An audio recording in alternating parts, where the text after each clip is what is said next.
3 Champions League d'affilée, 500 buts et 13 trophées. Sur le papier, le trio Ronaldo, Bale et Benzema a terrifié l'Europe, mais le plus dingue, sur 290 matchs, ils n'ont débuté ensemble que 98 fois. En gros, moins d'un match sur 3. Entre blessures et ego surdimensionné, ce trio aurait dû être un fiasco et exploser en plein vol. Alors comment 3 superstars que tout opposés ont-ils pu former la mécanique la plus imbattable du football moderne? À l'été 2009, Florentino Pérez revient à la tête du Real avec une seule idée en tête, anéantir la suprématie absolue du Barça de Pep Guardiola. Car ouais, on parle quand même d'une équipe qui sort d'une saison où ils ont tout gagné avec plus de 100 buts en Liga et leur triplé historique. Quant au club merengue, lui il est bien loin dans le rétro. Pour revenir dans la course, il sort donc le chéquier et braque totalement le marché des transferts. En quelques semaines, Cristiano Ronaldo débarque des Red Devils pour un montant record. À cet instant, on parle d'un monstre physique obsédé par les stats et programmé pour être le numéro 1 incontestable devant la Pulga. Et juste à côté de lui, Florentino va chercher un jeune attaquant français de 21 ans qui joue à l'Olympique Lyonnais, un certain Karim Benzema. À ce moment-là, toute l'Europe le voit comme le numéro 9 le plus doué de sa génération, et s'il est convoité par toutes les grosses écuries, il finit par signer avec la Casablanca. Sur le papier, l'objectif est donc très clair, associer ces deux monstres pour créer l'attaque la plus prolifique du monde. Sauf que la réalité du terrain, elle va faire très mal et va vite briser tous leurs espoirs. Parce qu'associer les meilleurs joueurs sur FIFA, c'est possible, mais dans la vraie vie, ça peut être un sacré bazar. Demande au PSG, ils vont te le dire. Alors quand Ronaldo démarre sur le côté gauche, Benzema est installé en pointe, sauf que notre Cristiano, il ne veut pas rester collé à sa ligne de touche à faire le figurant. Lui, ce qu'il veut, c'est débouler dans la surface et fusiller le gardien adverse. Pour la faire courte, Karim se retrouve exactement dans la même zone au même moment, et résultat, les deux joueurs, ils se marchent dessus, se ferment les angles de passe, jusqu'à ce que l'attaque du Real devienne très visible à défendre. L'ambiance devient de plus en plus tendue, et quand le Special One débarque sur le banc, il ne va pas se faire prier. Il va allumer publiquement l'attaquant français et dira devant les médias du monde entier: si tu n'as pas de chien pour aller chasser et que tu as un chat, alors tu vas avec ton chat. Traité de chat en direct et mis en concurrence avec Gonzalo Higuaín, le Cabeno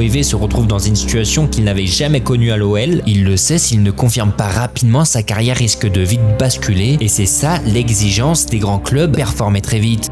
Dans les couloirs du Santiago Bernabéu, la tension est à son comble et une partie du public commence même à le siffler à chaque contrôle manqué. La presse espagnole remet en question son mental. Pour un gamin de 21 ans débarqué de Lyon sans maîtriser la langue, forcément l'isolement est total et le piège madrilène est en train de se refermer sur lui. C'est dans cette tempête que naît le fondement tactique du futur trio, le sacrifice. Benzema fait un constat clair: pour survivre aux côtés d'un monstre comme Ronaldo, il ne doit pas rivaliser, il doit s'adapter. Au lieu de faire une crise d'ego et de s'apitoyer sur son sort, il va totalement réinventer son rôle sur le terrain. Au lieu de rester dans la surface pour gratter des buts, il commence à décrocher, descendre très bas entre les lignes, orienter le jeu et oblige les défenseurs centraux adverses à le suivre et à sortir de leur zone. Et c'est là que la magie opère. En attirant le défenseur avec lui, il laisse un vide monstrueux, un boulevard de 30 mètres dans le dos de la défense, et dans cet espace, le Portugais qui se jette à des 35 km/h pour ne laisser aucune chance aux adversaires. Ce changement d'attitude transforme la relation entre les deux hommes. Le Portugais comprend très vite qu'il a devant lui un attaquant très malin, et à partir de là, chaque déplacement de Benzema devient une passe décisive pour la machine portugaise et la complicité entre les deux hommes devient quasi télépathique. Le français ne joue plus comme un neuf classique, il devient le chef d'orchestre, le cerveau invisible qui donne à manger à CR7. Et le résultat, c'est un carnage absolu. It is Ronaldo! This man certainly. Oh, what a goal! Certainly.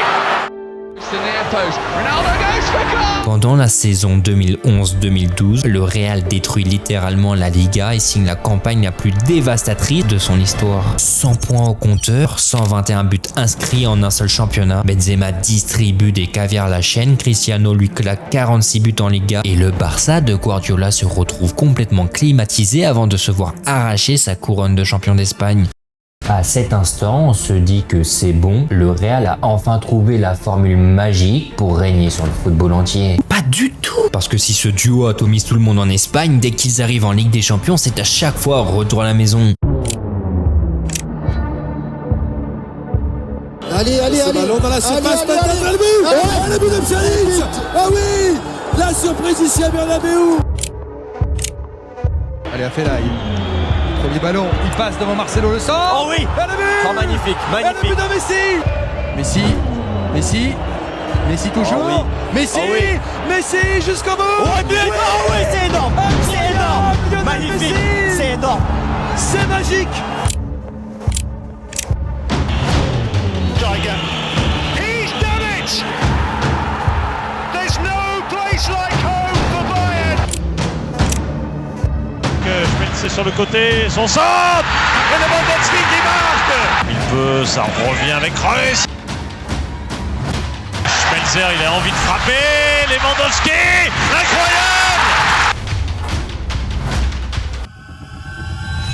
4 années de suite où le club madrilène s'effondre lamentablement en phase finale. Pourquoi? Parce qu'en Europe, les grosses équipes sont bien mieux rodées. Les entraîneurs adverses ont parfaitement capté le système et blindent complètement le côté pour verrouiller la zone de Ronaldo avant de fermer l'axe. Alors oui, de l'autre côté, Di Maria régale en passeur et lorsqu'Higuaín remplace Benzema, il met ses buts en Liga, mais c'est loin d'être suffisant. Le constat est clair, le duo Ronaldo-Benzema est incomplet et notre Florentino va réussir un très gros coup en recrutant le joueur idéal pour bâtir une attaque qui est considérée aujourd'hui comme l'une des plus terrifiantes de toute l'histoire du football.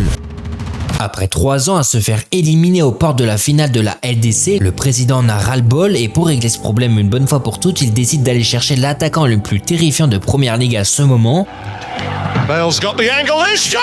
Un certain Gareth Bale. Car ouais, à cette époque avec Tottenham, le Gallois est un monstre absolu. Il détruisait des équipes entières à lui tout seul juste avec sa puissance athlétique et sa frappe titanesque. Alors le club merengue n'hésite pas une seule seconde. Il pose plus de 100 millions sur la table et si aujourd'hui un bon paquet de joueurs ont déjà été transférés dans ces montants-là, à l'époque c'était le transfert le plus cher de l'histoire du football. Et sur le papier, cette attaque elle va devenir effrayante. Cristiano à gauche, Bale à droite et au centre pour faire la liaison t'as Karim Benzema, la fameuse BBC vient officiellement de naître. Mais encore une fois, sur le terrain, tout ne va pas se passer comme prévu. Déjà, Bale, il arrive sans avoir fait de prépa physique et il se blesse presque immédiatement. Mais derrière cette blessure se cache aussi un autre gros problème. Pendant des années chez les Spurs, il était le joueur, la star unique. Il avait besoin d'espace pour repiquer vers l'intérieur sur son pied gauche et toute l'équipe jouait alors pour lui. Sauf qu'au Real, c'est autre chose car la star absolue, c'est le Portugais. À cette époque, CR7, il n'est pas là pour blaguer. Il veut tous les ballons, tirer tous les pénaux et les coups francs et même toutes les meufs du vestiaire. Bon, je m'emporte un peu, mais en gros, soit tu joues pour Cristiano, soit tu restes sur le banc. Ce qui fait que dans les premiers matchs, les automatismes n'existent pas. Le Gallois joue de manière très hésitante, n'ose pas prendre sa chance et le cri-cri fait le râleur avec des gestes d'énervement sur le terrain. La presse espagnole s'enflamme rapidement et commence à dire que ce recrutement est une erreur de casting surpayé. Mais ce que la presse ne dit pas, c'est que le choc culturel et linguistique est immense. Sans parler que passer du jeu très direct de la première ligue au jeu plus conservateur en Liga, ça fait tout drôle. Et en plus de tout ça, notre Gareth, il se retrouve projeté dans un vestiaire rempli d'ego. Tu rajoutes à ça le poids du joueur le plus cher de la planète qui pèse lourdement sur ses épaules et tu obtiens le combo parfait où la moindre erreur est remarquée et relayée par le monde entier. Et c'est dans cet environnement avec de nombreuses difficultés que va débarquer un homme qui va tout faire basculer. Au fait l'équipe, j'en profite, si vous kiffez ce genre de contenu, n'hésitez pas à liker et booster la vidéo, ça m'aide énormément. Et dites-moi en commentaire si vous êtes chaud pour un épisode sur la MSN. Ancelotti devient le nouvel entraîneur et va résoudre tous les problèmes, non pas grâce à sa baguette magique, mais bien grâce à son génie tactique. Il comprend très vite un truc, pour que le trio puisse exploser sans se marcher dessus, Benzema doit devenir la colle ultra puissante. L'entraîneur italien demande alors à Bale de garder un maximum sa largeur sur le côté droit pour étirer les lignes adverses et dit à Cabernet une consigne très claire, quand Ronaldo repique de la gauche vers la surface, tu dois faire un appel vers la droite pour emmener les défenseurs et ouvrir un espace géant dans l'axe. Et à partir de ce moment-là, la magie n'a plus qu'à opérer. Bale, wonderful! Bale, brilliantly done! Fantastic! Post. Ronaldo goes for goal! Le résultat est tout simplement terrifiant et aucune défense d'Europe ne sera épargnée. La BBC devient une machine et personne survit aux contre-attaques dévastatrices des Madrilènes. On assiste à l'émergence du football de transition poussé à un niveau encore jamais vu. En Liga, ils empilent les victoires, mais c'est surtout dans l'un des matchs les plus importants face à leur plus grand rival que l'impensable va se produire. Dans une rencontre où le CR7 est absent pour cause de blessure, le Real va démarrer fort.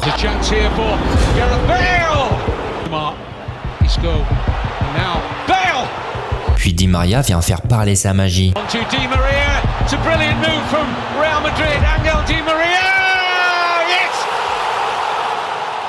Mené au score, l'agacement monte chez les Barcelonais. Malgré l'énervement, ils reviennent bien dans le match.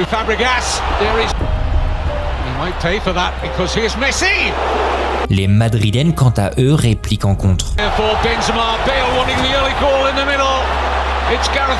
Plus les minutes défilent, plus le Gallois monte en puissance.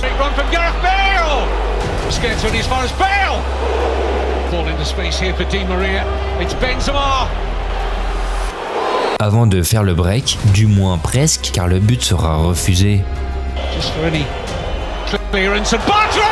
Et dans la foulée, les Catalans vont eux marquer, le but sera bien validé. Mais dans les dernières minutes, arrive la spéciale Bale.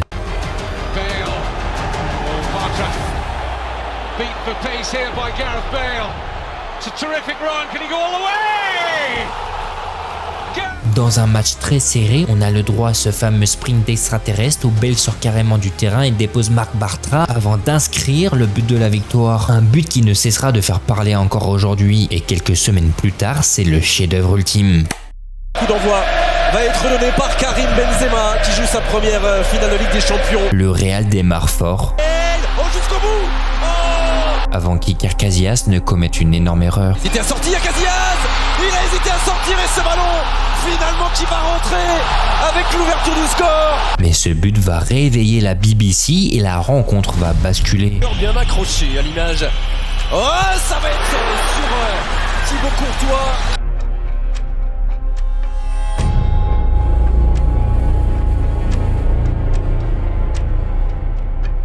Malgré la domination, il peine à concrétiser, il reste alors 10 minutes à jouer, la Casablanca est toujours menée. Gareth Bale qui ne pouvait pas frapper, qui continue à décaler. Marcelo, ça va aller jusqu'à Di Maria, le bon centre. Courtois était passé à travers avec Cavaral. Cette fois-ci, Courtois sont saisis. Nous sommes à la 92e, il reste alors une action à jouer, l'impensable se produit. L'égalisation signé Sergio Ramos au bout du temps additionnel. Extraordinaire. Et c'est en prolongation que l'Atlético va complètement sombrer. Il est passé avec Gareth Bale. Oh, le Real Madrid à la 110e minute est peut-être en train d'aller chercher la décima.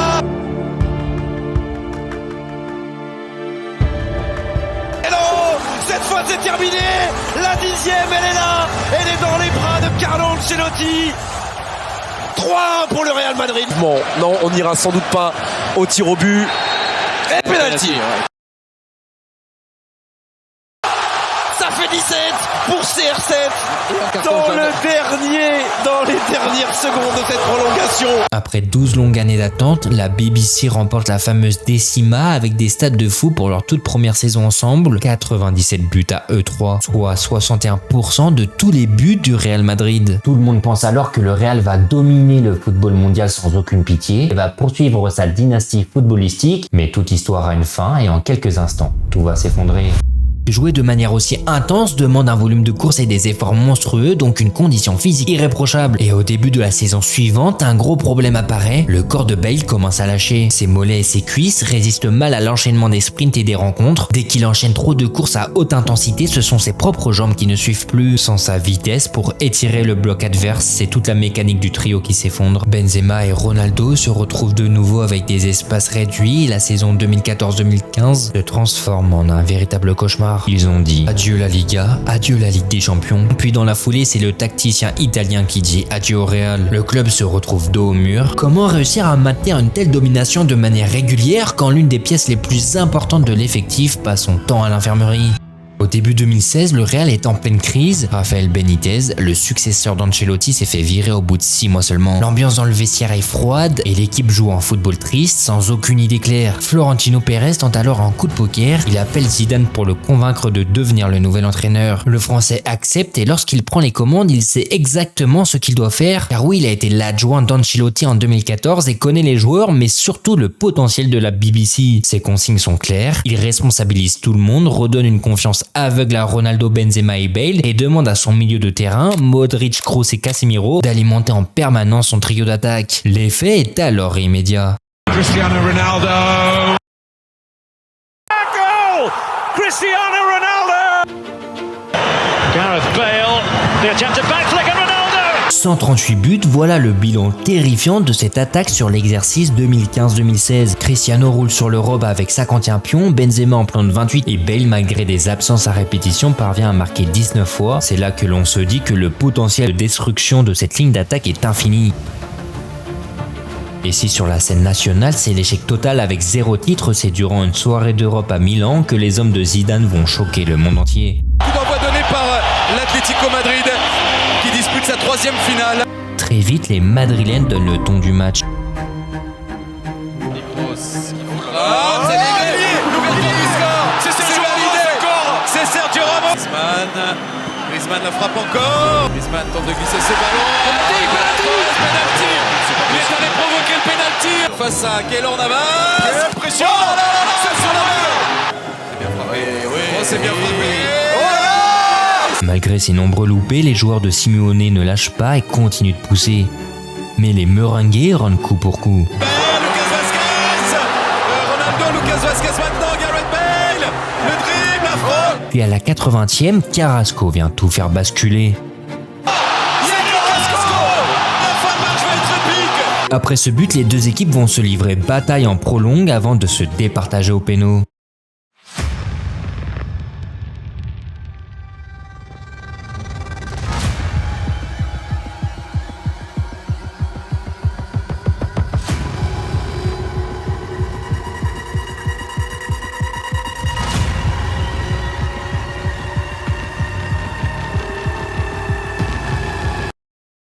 C'est sur le poteau.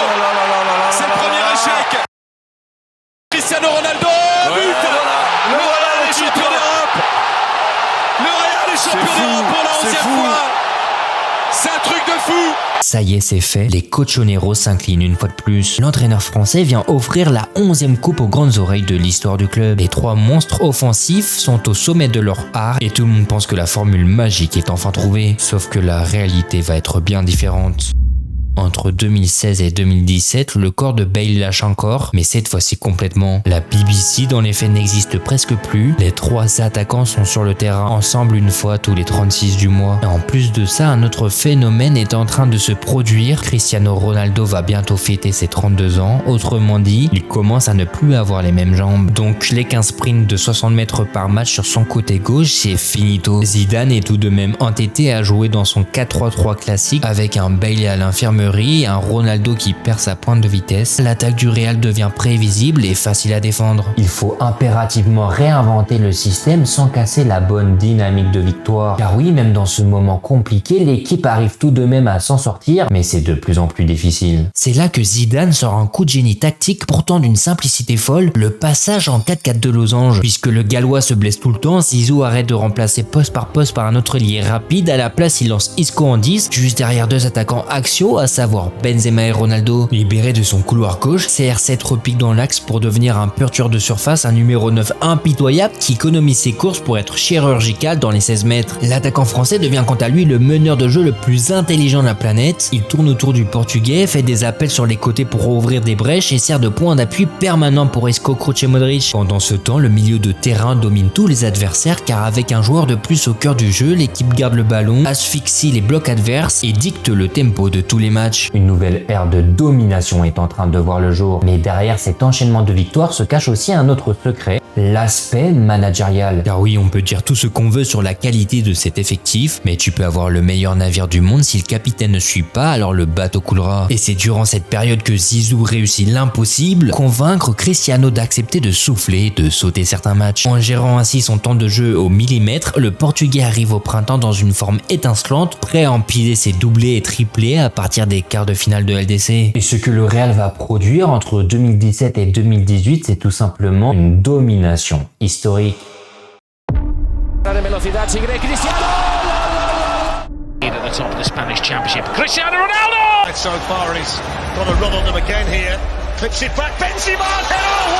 L'équipe ne se contente plus de punir en contre-attaque comme en 2014, elle contrôle le terrain de A à Z. Au printemps 2017, ils humilient le Bayern, atomisent l'Atlético et vont réaliser une finale de Champions League qui sera gravée à jamais dans l'histoire du football. A gagné 50 mètres ballon au pied, ça permet à Ronaldo d'écarter sur Carvajal. Ronaldo le but, l'ouverture du score madrilène. Oh, va peut-être pouvoir jouer tout de suite, c'est pour Higuaín. Mandzukic. Oh, l'égalisation, Mario Mandzukic qui a mis en retrait pour Toni Kroos, la frappe a été renvoyée. Casemiro, but, la frappe de Casemiro. Puis quelques minutes plus tard, les Espagnols viennent crucifier leur adversaire. Modric pour Cristiano Ronaldo. Marcelo, qui parvient à contourner Lemina, le déborder, mettre en retrait, but, le but, Asensio. La Casablanca soulève la deuxième coupe aux grandes oreilles consécutives. Le tacticien français rentre quant à lui dans le cercle très fermé des entraîneurs à remporter 2 fois de suite le trophée. L'année suivante, en 2018 à Kiev contre Liverpool, ils remettent ça. Kroos sends it forward here towards Benzema. He got the option to Marcelo. Oh, and then Carrier, so it's gone in. Et quand l'un de la BBC s'illustre, l'autre n'est jamais vraiment loin. Here is Marcelo. 3 in the box waiting for the cross and it was Bale. Même quand Bale rentre sur le terrain après des mois à l'infirmerie, il arrive à être performant avec au passage cette retournée légendaire et claquera son petit doublé tranquillement. There's a shot, oh, he shoots it. It's Gareth Bale again. Le système Made in Zidane semble au sommet de son art et écrase tout sur son passage jusqu'à réaliser l'exploit du football moderne, remporter 3 Ligues des Champions d'affilée. Malgré les blessures du Gallois à ce moment-là, une chose est sûre, la BBC sera gravée à jamais dans la légende du sport. Mais alors que le club touche les étoiles et qu'on pense être empire intouchable, le vestiaire est sur le point d'exploser de l'intérieur.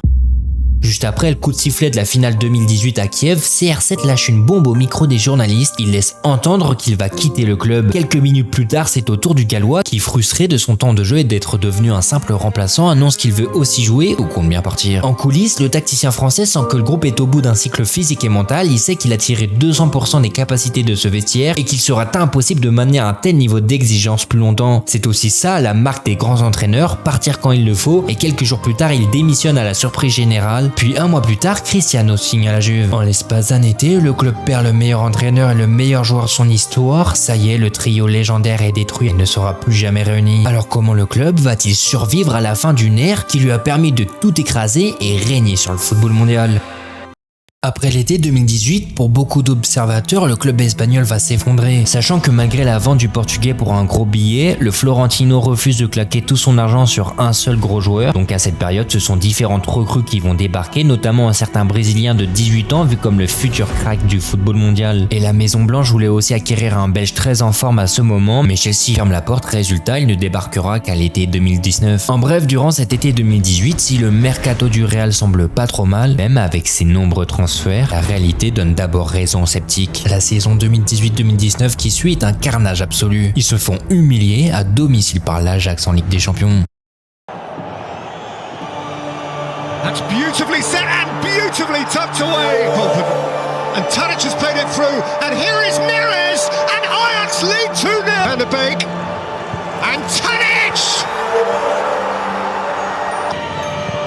Swung in by Shadow.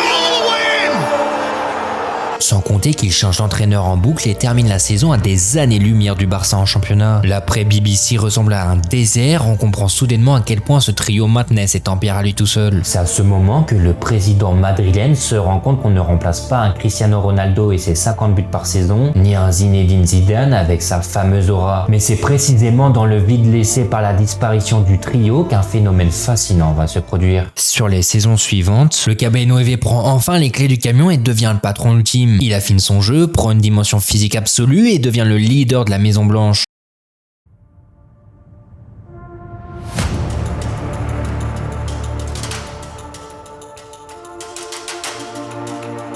C'est pas Benzema, oh what a goal! Karim Benzema! Comes it back to Karim Benzema! Benzema makes it count this time!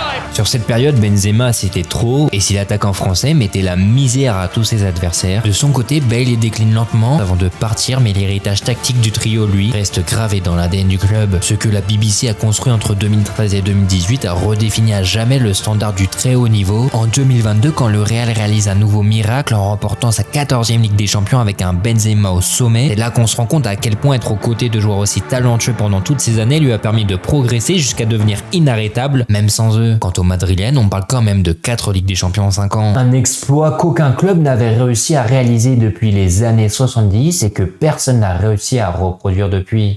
Alors pourquoi la BBC était-elle scientifiquement imbattable? Parce qu'elle a prouvé qu'elle n'était pas un simple assemblage de superstars, elle était une alchimie physique et tactique inarrêtable. La vitesse supersonique de Bale, la finition chirurgicale de Ronaldo et le cerveau de Benzema a permis au club de tout écraser pendant des années. Le Barça proposait peut-être le plus beau football, mais ce Real proposait quelque chose d'encore plus terrifiant, la suprématie absolue. Une machine programmée pour tout détruire sur son passage et régner sans partage sur la plus grande compétition de la planète. Finalement, peu importe qu'il n'ait débuté côte à côte que 98 fois sur presque 300 rencontres, ces 98 apparitions auront suffi à traumatiser toute une génération de défenseurs et à graver ces trois joueurs comme le trio offensif le plus dévastateur Et le plus titré du XXIe siècle.